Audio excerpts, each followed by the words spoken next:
Bonjour téléspectateurs de Business 24 Afrique et bienvenue à votre émission L'invité de l'économie. Aujourd'hui sur ce plateau, nous avons le professeur Mathieu Carinzo. Il est professeur d'entrepreneuriat à l'ISE Business School de Barcelone. Il intervient aussi à M2 Business School et c'est avec lui que nous allons parler d'entrepreneuriat. Voilà, bonjour professeur et bienvenue sur notre plateau. Bonjour Marie-Josée. Voilà, vous êtes professeur d'entrepreneuriat. Est-ce qu'on peut avoir avec vous une définition de l'entrepreneuriat? C'est quoi l'entrepreneuriat?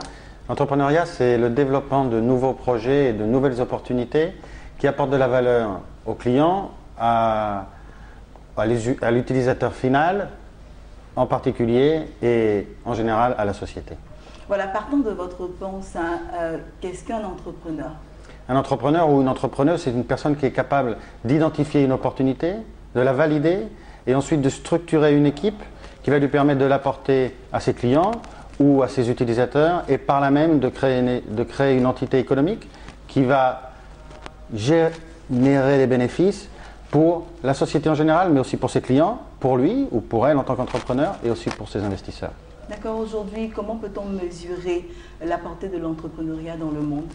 L'entrepreneuriat aujourd'hui dans le monde, c'est probablement la force qui change le plus notre monde économique. La création d'entreprises et la croissance de ces entreprises sont très importantes, tout simplement parce que ce sont ces entreprises qui créent de l'emploi. Pas juste de la valeur, aussi de l'emploi. Et on sait qu'aujourd'hui, c'est probablement le plus grand des défis. D'accord.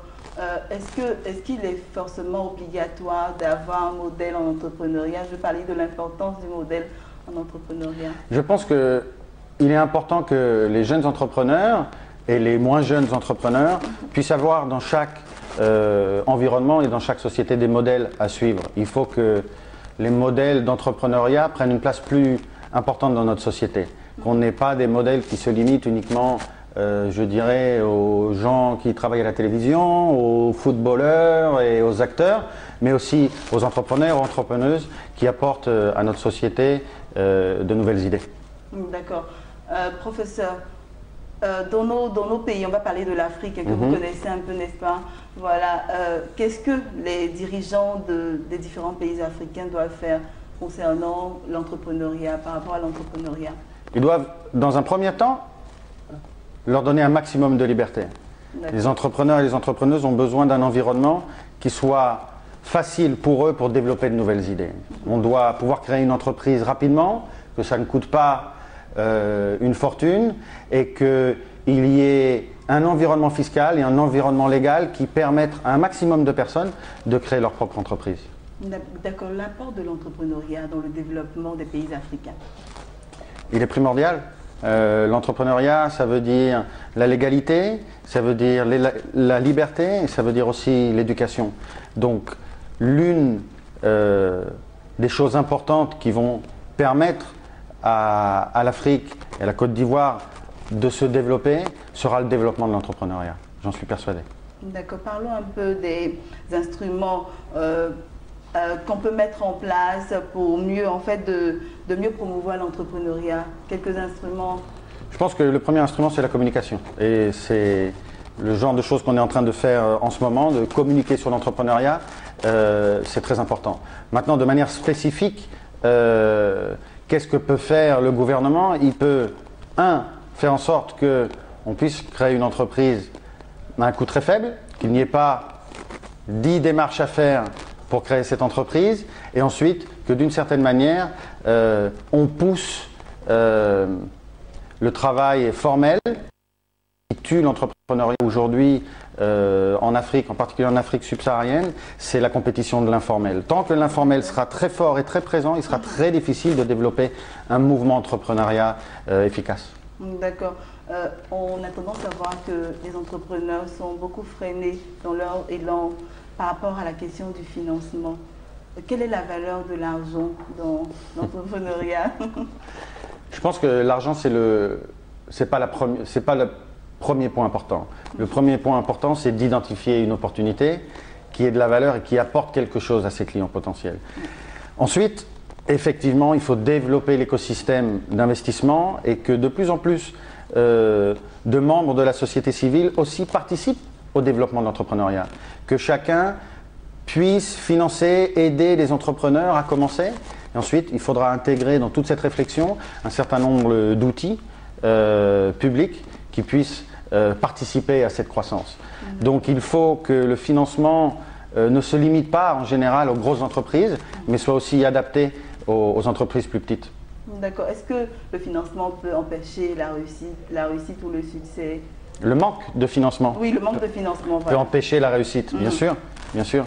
Et c'est d'ailleurs pour cette raison-là qu'il est difficile de commencer une entreprise aujourd'hui en Afrique, parce qu'il existe des financements pour des grosses opérations d'infrastructure, pour des grands projets, mais quand on descend plus bas dans la chaîne de valeur ou dans la pyramide, on se rend compte qu'il y a plus de difficultés. Donc il faut créer cet environnement, et c'est par l'accord entre la société civile, les entreprises privées et aussi la force publique qu'on y arrivera. D'accord, donc le tout n'est pas d'avoir l'idée, il faut forcément avoir les moyens aussi, parce que le manque d'argent peut favoriser...